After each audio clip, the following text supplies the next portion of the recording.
আসসালামু আলাইকুম প্রিয় দর্শক, আমি হাসিব মারজান আপনাদের সবাইকে আমন্ত্রণ জানাচ্ছি চ্যানেল আই সংবাদে। আর বিস্তারিত সংবাদের শুরুতেই জানিয়ে দিচ্ছি ফ্রেশ আটা ময়দা সুজি সংবাদ শিরোনামগুলো।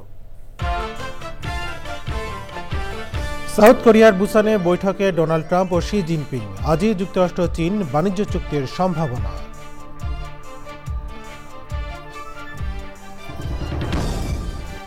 নিজের পরিবারের কারো আওয়ামী লীগের নেতৃত্বে না থাকার ইঙ্গিত দিলেন শেখ হাসিনা, নির্বাচনের পরও ভারতেই থাকার পরিকল্পনা। ফেব্রুয়ারির জাতীয় নির্বাচন বানচাল করতে দেশের ভেতর এবং বাইরের শক্তি কাজ করছে বললেন প্রধান উপদেষ্টা, ইতিহাসের সবচেয়ে ভালো ভোটের প্রতিশ্রুতি। এবং সারা দেশে ছড়িয়ে ছিটিয়ে থাকা নদীতে রয়েছে জলজ জীববৈচিত্র্য, পুষ্টি চাহিদা পূরণের পাশাপাশি অর্থনৈতিক উন্নয়নে রাখছে গুরুত্বপূর্ণ ভূমিকা।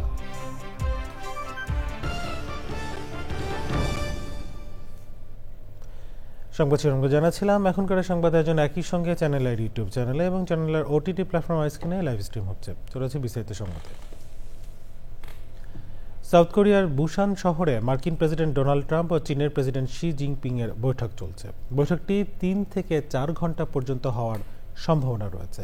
ট্রাম্প দ্বিতীয় মেয়াদে প্রেসিডেন্ট হওয়ার পর এটি যুক্তরাষ্ট্র চীনের রাষ্ট্রপ্রধানের প্রথম সামনাসামনি বৈঠক। ক্রমবর্ধমান বাণিজ্য বিরোধ ও শুল্ক আরোপের মতো গুরুত্বপূর্ণ বিষয়গুলো নিয়ে আলোচনা করছেন দুই নেতা। বৈঠকের আগে পারমাণবিক অস্ত্র পরীক্ষা চালাতে মার্কিন প্রতিরক্ষা মন্ত্রণালয়কে নির্দেশ দেন ডোনাল্ড ট্রাম্প।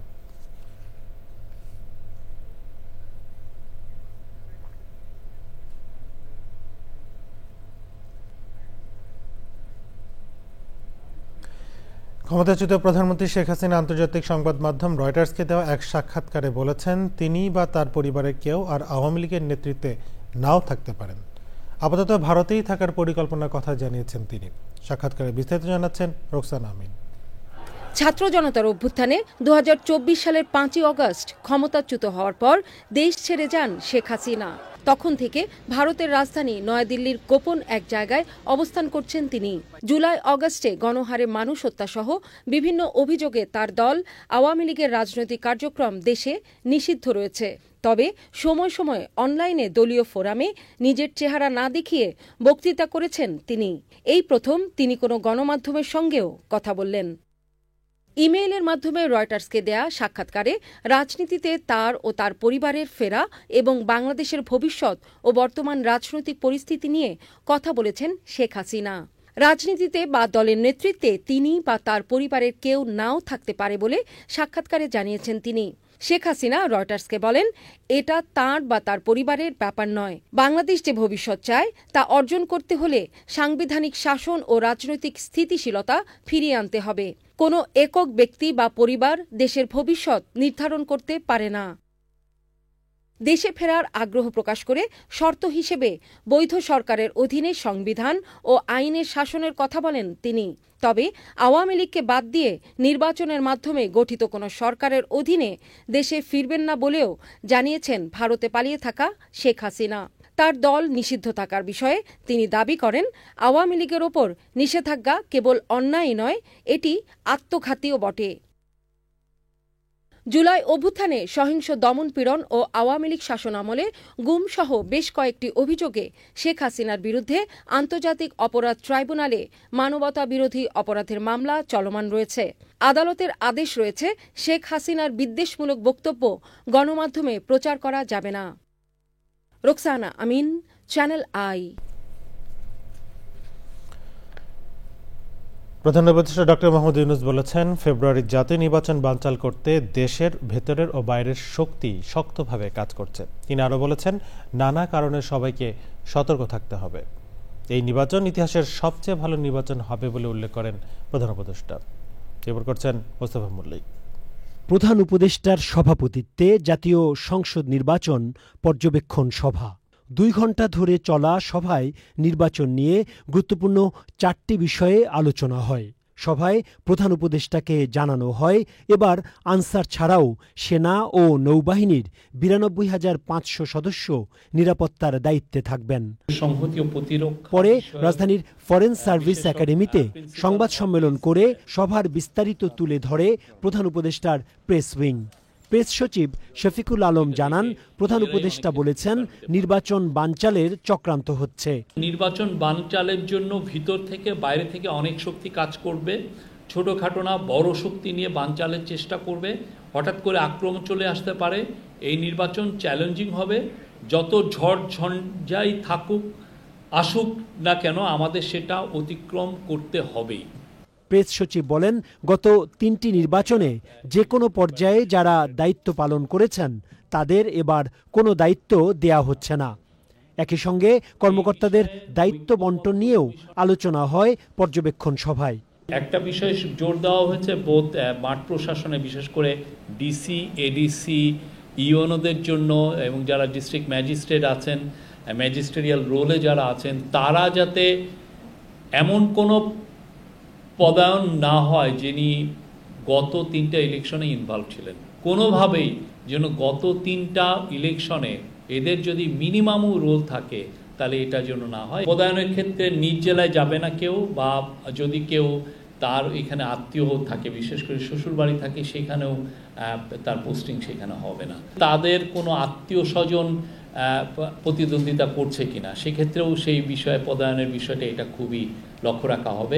আর এই বিষয়ে কাজ যে কর্মসূচি সেটা 1 নভেম্বর থেকেই শুরু হবে। একটি গণমাধ্যমে শেখ হাসিনার সাক্ষাৎকার প্রসঙ্গে প্রধান উপদেষ্টার প্রেস সচিব বলেন, দেশে এখন আর আওয়ামী লীগ নেই। সাক্ষাৎকার প্রচারের আগে 5 আগস্টে শেখ হাসিনার নেতৃত্বের সরকারের কী ভূমিকা ছিল তা সবাইকে স্মরণ করতে বলেন তিনি। Mostafa Mallik, channel I, Dhaka. জাতীয়করণের দাবিতে আজ থেকে কর্মবিরতিতে যাওয়ার ঘোষণা দিয়েছেন ইবতেদায়ী মাদ্রাসার শিক্ষকরা। এ দাবিতে 13ই অক্টোবর থেকে জাতীয় প্রেস ক্লাবের সামনে অবস্থান কর্মসূচি পালন করছে স্বতন্ত্র ইবতেদায়ী মাদ্রাসা শিক্ষক ঐক্যজোট আন্দোলন বাস্তবায়ন কমিটি। বুধবার জাতীয় প্রেস ক্লাব থেকে সচিবালয় অভিমুখে ভুখা মিছিলে থাকা শিক্ষকদের সঙ্গে পুলিশের সংঘর্ষে অন্তত 50 জন আহত হন। আন্দোলনকারী শিক্ষকদের ছত্রভঙ্গ করতে জলকামান, টিয়ারশেল ও সাউন্ড গ্রেনেড নিক্ষেপ এবং লাঠিপেটা করে পুলিশ।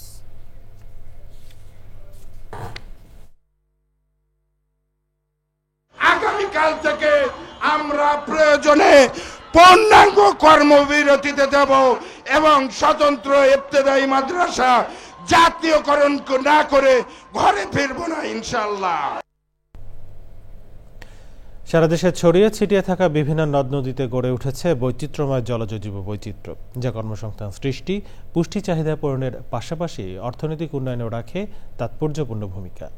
তবে জলবায়ু পরিবর্তনের বিরূপ প্রভাব ও মানবসৃষ্ট নানা কারণে বিপন্নপ্রায় দেশের প্রাচুর্যময় নদীকেন্দ্রিক জীববৈচিত্র্য, যা বার্তা দেয় অনিশ্চিত ভবিষ্যতের। বিস্তারিত আফরোজা হাসির রিপোর্টে।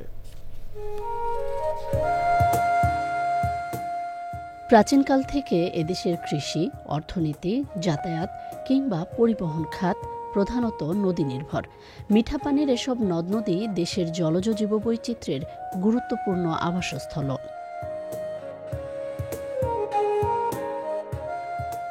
জলজ প্রতিবেশ ব্যবস্থাকে বসবাস উপযোগী করে তোলে জলজ উদ্ভিদ, যেখানে মেরুদণ্ডী ও অমেরুদণ্ডী প্রাণীর পাশাপাশি অবাধ বিচরণ রয়েছে নানা প্রজাতির মাছের।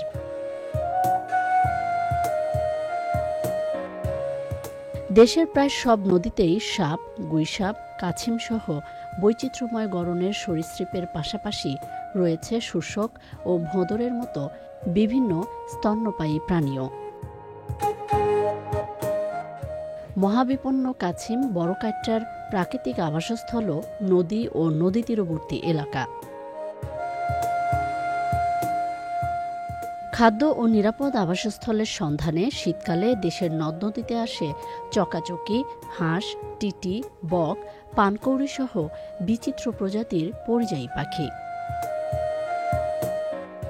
তবে প্রাকৃতিক দুর্যোগের পাশাপাশি নদী দূষণ, নাব্যতা হ্রাস, আবাসস্থল সংকোচন ও খাদ্যের অভাবে বিপন্ন হচ্ছে নদীর জীববৈচিত্র্য। এমন বাস্তবতায় নদীকেন্দ্রিক বৈচিত্র্যময় জীববৈচিত্র্য রক্ষায় পরিকল্পিত নগরায়ন, সুষ্ঠু বর্জ্য ব্যবস্থাপনা, নদী পুনঃখনন সহ দূষণ রোধে জনসচেতনতা বৃদ্ধির তাগিদ বিশেষজ্ঞদের। আফরোজা হাসি, চ্যানেল আই। নদীর জীববৈচিত্র্য নিয়ে বিশেষ পর্ব দেখবেন আজ রাত 10:15 প্রকৃত জীবন অনুষ্ঠানে। একটি ভবনে বসবাস করেন 90টি পরিবার। তাদের সমন্বিত উদ্যোগে গড়ে উঠেছে বিশাল এক ছাদ কৃষি, যেখান থেকে মিটছে ফুল, ফল আর সবজির চাহিদা। শুধু তাই নয়, সবুজের এই উদ্যোগটি এখন পরিণত হয়েছে এক প্রাণবন্ত পারিবারিক মিলন কেন্দ্রে। বিস্তারিত জানাচ্ছেন শেখ সিরাজ। ঢাকার ওয়ারির 14 তলা ভবনের এই ছাদে 8,500 বর্গফুট জুড়ে গড়ে তোলা হয়েছে সমন্বিত এক ছাদ কৃষি। ফ্ল্যাটের কয়েকজন বাসিন্দার উদ্যোগে শুরু হলেও এখন এটি বসবাসরত 90টি পরিবারেরই একটি মিলন কেন্দ্র, যার মূল উদ্যোক্তা রেখা মালিক। এখানকার সবুজের সান্নিধ্য তাকে 70 বয়সেও রেখেছে উদ্যমী আর প্রাণবন্ত। সব ধরনের গাছই আছে, ঔষধি গাছ আছে, ফলের গাছ আছে, ফুলের গাছটা বেশি। সবাই মোটামুটি গাছ পছন্দ করে। তো এই আয়োজনের আরেকজন উদ্যোক্তা তসলিম উদ্দিন। ফ্ল্যাট বাড়ির নানা সীমাবদ্ধতা পেরিয়ে তিনি ছাদ কৃষিকে এগিয়ে নিচ্ছেন কৃষির প্রতি ভালোবাসা আর নিষ্ঠা দিয়ে। তো আমি অনেক সময় অনেক প্রতিবন্ধকতার শিকার হয়েছে, আসলে সত্যি কথা বলতে কি। এরপরও আমি আমার মতো করে সবসময়, আমি যেহেতু প্রকৃতিকে ভালোবাসি, যার জন্য আমি এটা ছাড়ি নাই। এখানে অংশ নেওয়া প্রত্যেকটি পরিবারই পাচ্ছেন নতুন নতুন অভিজ্ঞতা, উপভোগ করছেন নিজের হাতে লাগানো সবজির স্বাদ আর পরিশুদ্ধ পরিবেশ। সবার সহযোগিতা আছে, আমরা শখের থেকেই করা আর কি। গাছগাছালি যেটা হেল্প করতে হবে সেটা হচ্ছে আমরা যখন এখানে আসতে পারতেছি, so we can take the fresh air from here. সুউচ্চ ভবনের উপর এই সুবিশাল ছাদ কৃষির আয়োজনটি শত পরিবারের ইচ্ছার একটা ফসল। সরাসরি জড়িত আছেন কয়েকজন, তাদের আয়োজনে এই ভবনটির উপরে বাগানটি নির্মিত হয়েছে। বাংলাদেশে সাম্প্রতিক সময়ে এসে বিভিন্ন জেলা শহরগুলোতে এরকম বড় বড় অট্টালিকা নির্মাণ হচ্ছে, যেগুলো অ্যাপার্টমেন্ট ভবন। তারা একটু সবাই একত্রিত হলেই এই জাতীয় কাজগুলো সম্প্রসারণ করতে পারে, কিন্তু এই কাজগুলোকে সম্প্রসারণ এবং টেকসই করার জন্য দরকার সরকারি গাছগাছালির জন্য সেবা। ঢাকার ওয়ারির কাদের ট্রপিক্যাল হাইটস থেকে শেখ সিরাজ, চ্যানেল আই। এনে বিস্তারিত প্রতিবেদন দেখবেন আজ বেলা 3:05 হৃদয় মাটি ও মানুষের ডাক অনুষ্ঠানে। এর সাথে সংবাদের সময় হয়ে গেল বিরতি নেবার। বিরতির পর স্বাগত আর একবার চ্যানেল আই সংবাদে। ক্যারিবীয় অঞ্চলে হারিকেন মেলিসার তাণ্ডবে কমপক্ষে 30 জনের মৃত্যু হয়েছে। জ্যামাইকায় আঘাত হানার পূর্ব কিউবায় আঘাত হানে মেলিসা। বিশ্ব আবহাওয়া সংস্থা WMO ঘূর্ণিঝড় মেলিসাকে ক্যারিবীয় অঞ্চলে শতাব্দীর সবচেয়ে শক্তিশালী ঝড় বলে উল্লেখ করেছে। হারিকেনের তাণ্ডবে জ্যামাইকার দক্ষিণ পশ্চিমাঞ্চলে 5 লাখের বেশি মানুষ বিদ্যুৎহীন অবস্থায় রয়েছেন। সেখানে হাজার হাজার ঘরবাড়ি বিধ্বস্ত হয়েছে। জাতিসংঘের সরকারি হিসাব অনুযায়ী জ্যামাইকায় 10 লাখ মানুষ ক্ষতিগ্রস্ত হয়েছে। ভারতের অন্ধ্রপ্রদেশ ও উড়িষ্যা উপকূলে আঘাত হেনেছে বঙ্গোপসাগরে সৃষ্ট প্রবল ঘূর্ণিঝড় মন্থা। ঝড়ের তাণ্ডবে বিধ্বস্ত হয়েছে বহু স্থাপনা, উপড়ে গেছে গাছপালা। অন্ধ্রপ্রদেশ, উড়িষ্যা, তেলেঙ্গানা ও তামিলনাড়ুতে কয়েকদিন ভারী বৃষ্টিপাত অব্যাহত থাকতে পারে বলে জানিয়েছে স্থানীয় আবহাওয়া অফিস। এবারে রয়েছে নিটল টাটা কৃষি সংবাদ।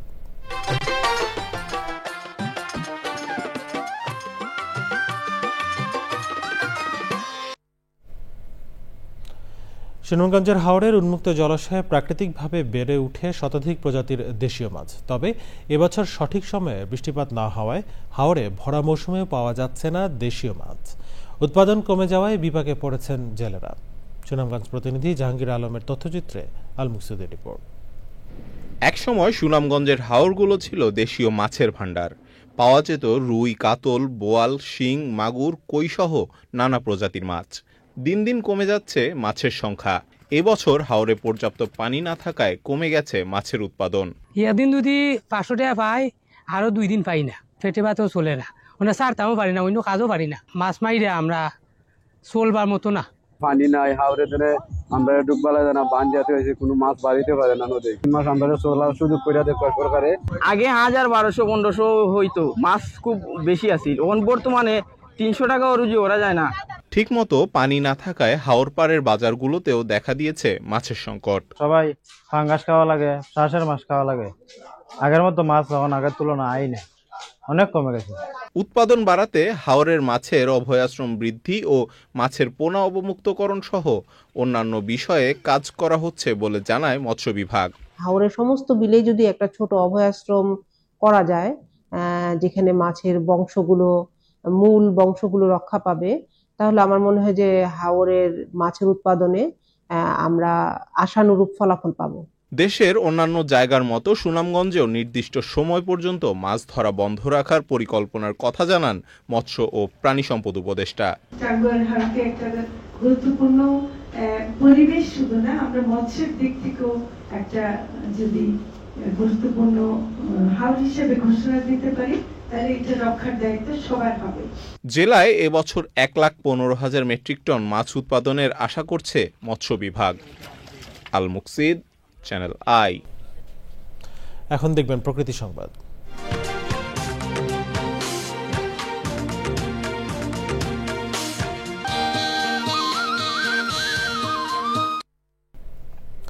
নিষেধাজ্ঞা অমান্য করেই খুলনার উপকূলীয় অঞ্চলের নদীগুলো থেকে অবৈধভাবে বালু উত্তোলন করছে প্রভাবশালীরা, আর এতে বৃদ্ধি পাচ্ছে নদী ভাঙন, হুমকিতে পড়েছে জীবন জীবিকা। এমন পরিস্থিতির প্রতিবাদে আন্দোলন করছেন কয়রা উপজেলার সাধারণ মানুষ। অভিযুক্তদের বিরুদ্ধে কঠোর ব্যবস্থা নেওয়ার কথা জানিয়েছে জেলা প্রশাসন। বিস্তারিত দানিয়েল সুজিত বসুর রিপোর্টে। ঘূর্ণিঝড় আইলাই বিধ্বস্ত খুলনার কয়রা, দাকব, পাইকগাছা ও বটিয়াঘাটা উপজেলা। সুন্দরবনের পাশ দিয়ে বয়ে যাওয়া নদীর তীরেই বসবাস এসব উপজেলার মানুষের, কিন্তু দখল আর অবৈধ বালু উত্তোলনে কপোতাক্ষ নদী তীর জুড়ে দেখা দিয়েছে ভয়াবহ ভাঙন। বিশেষ করে কয়রা উপজেলার হরিণখোলা, ঘাটাখালী, মদিনাবাদ সহ ঝুঁকিতে রয়েছে 8টি গ্রাম। 200 ফুট দূর থেকে ওই বালি নিয়ে কেটে ওটা বস্তা বুঝতে বুড়ি ফেলাবার সাথে ওই বস্তা আবার জায়গায় চলে যাচ্ছে। ওই ভাঙন ঠিকই জায়গায় থেকে দিতেছে। কষ্টের সঙ্গে এখানে বসবাস করে এবং তাদের জীবিকা নির্ভর করতে হয়, বিভিন্ন এলাকায় যেতে হয়। প্রতিনিয়ত প্রাকৃতিক দুর্যোগের সঙ্গে যুদ্ধ করে টিকে থাকার লড়াই চালিয়ে যাচ্ছেন প্রান্তিক মানুষ। আমাদেরকে সবাই সহযোগিতা করুন, আর এই অবৈধ সিন্ডিকেট যারা আছে তাদের আইনের আওতায় এনে সঠিক বিচার করুন। যাদের জায়গা জমি কিছু ছিল না, তারা কেউ এনডিআই চলে গেছে, কেউ যশোরে গেছে, কেউ খুলনায় গেছে। এমন পরিস্থিতি উত্তরণে প্রতিশ্রুতির পরিবর্তে স্থায়ী সমাধান চান ভুক্তভোগীরা। এই অবৈধ বালি যাতে উত্তোলন করতে না পারে, টেকসই বেড়িবাঁধ তৈরি হয়, সেই জন্য সরকারের কাছে আমাদের আকুল আবেদন। জেলা প্রশাসক বলছেন, দোষীদের বিরুদ্ধে অভিযান চলছে, অভিযুক্তদের বিরুদ্ধে নেওয়া হচ্ছে আইনি ব্যবস্থা। আমাদের রেগুলার মোবাইল কোর্টের জন্য আমাদের নির্দেশনা দেওয়া আছে উপজেলা প্রশাসনকে। এটা গভীর রাতে যেহেতু হয়, সেখানে আমাদের পৌঁছাতে একটু সময় লাগে। চেষ্টা করছি যে অব্যাহত অভিযান পরিচালনার জন্য এবং এটা আরো বাড়ানোর জন্য চেষ্টা করছি। গেল 2 দশকে অন্তত 10 বার ভাঙনের মুখে পড়েছে কপোতাক্ষ নদীর বেড়িবাঁধ। সরকারি বরাদ্দ মিললেও হয়নি স্থায়ী সমাধান। দ্রুত সময়ের মধ্যে নিরাপদ আশ্রয়ের নিশ্চয়তার দাবি জানিয়েছেন উপকূলবাসী। Daniel Sujit Bose, channel I, Khulna. সংবাদ শেষ করতে যাওয়ার আগে ফ্রেশ আটা, ময়দা, সুজি সংবাদ শিরোনামগুলো জানিয়ে দিচ্ছি আরো একবার। সাউথ কোরিয়ার বুসানে বৈঠকে ডোনাল্ড ট্রাম্প ও শি জিনপিং। আজই যুক্তরাষ্ট্র চীন বাণিজ্য চুক্তির সম্ভাবনা।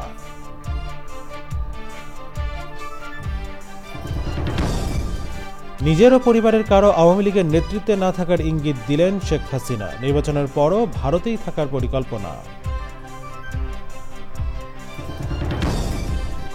ফেব্রুয়ারি জাতীয় নির্বাচন বানচাল করতে দেশের ভেতরে এবং বাইরের শক্তি কাজ করছে বললেন প্রধান উপদেষ্টা। ইতিহাসের সবচেয়ে ভালো ভোটের প্রতিশ্রুতি।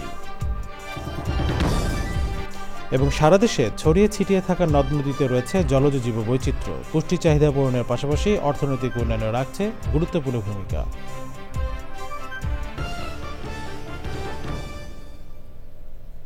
প্রিয় দর্শক, এই ছিল চ্যানেলের সংবাদের এখনকার আয়োজন। এতক্ষণ সাথে থাকার জন্য ধন্যবাদ সবাইকে।